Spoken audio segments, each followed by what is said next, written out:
Hi, welcome to Almond Cow YouTube channel. My name is Laura and today I'm going to be showing you how to make super delicious apple crisp bars with our leftover almond pulp for making almond milk in your almond cow. So first things first, we're going to make a quick batch of almond milk, which I will put in the fridge for later and use the pulp for in the recipe. Of course, you could use this with leftover pulp that you've already made the milk from yesterday and it's just sitting in your fridge.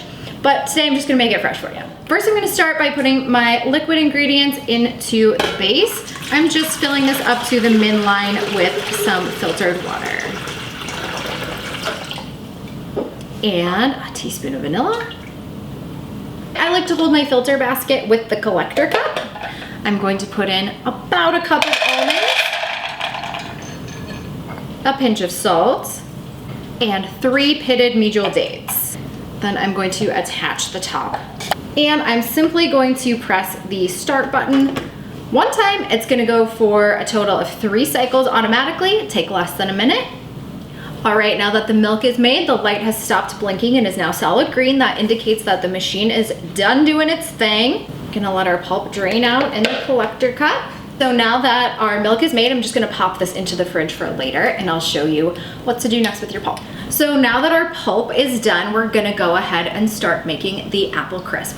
So first step is to make the crumbly, crispy portion, which is gonna be the bottom and the top. Here, I'm going to be using a ½ cup of my pulp, 2 cups of oat flour, plus 1 cup of rolled oats, ½ cup of coconut sugar, 1 flax egg, 1 teaspoon of vanilla, and 8 tablespoons of melted coconut oil. For pulp, if I'm using it fresh, I like to just kind of stick my fork in there, kind of get out any excess liquid. And then I'm just gonna get a ½ cup of this. That's my bowl. Now my oats and oat flour. I have to just kind of mix these together first before I add anything else. Now my coconut sugar, my flax egg, and I'm just going to kind of combine these 2 liquid ones into one. That looks so cool, kind of like a little lava lamp.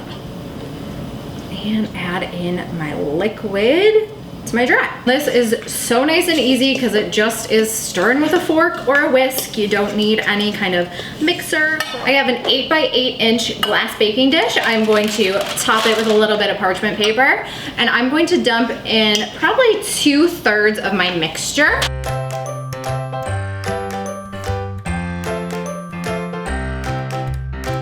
Now that our bottom layer of the crisp is ready, I'm gonna go ahead and mix together the apple filling.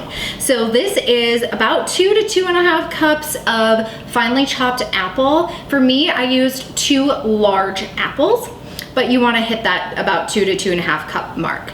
I also have 4 tablespoons of coconut sugar, 1.5 teaspoons of cinnamon, and 1.5 tablespoons of cornstarch. I'm just gonna mix them all together. Okay, now that my apples are well coated with that mixture, I'm just gonna go ahead and add this apple layer.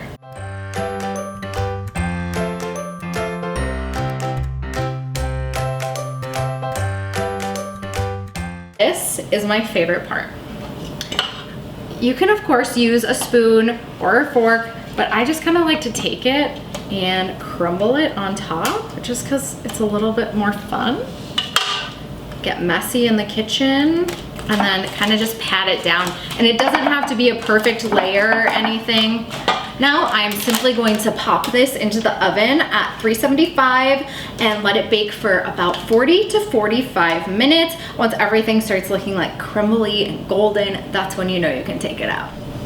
All right, so I went ahead and let this sit for a little over 10 minutes, make sure it's nice and cool. These are so great packed in lunches for a little snack during the day, or they're also great for dessert.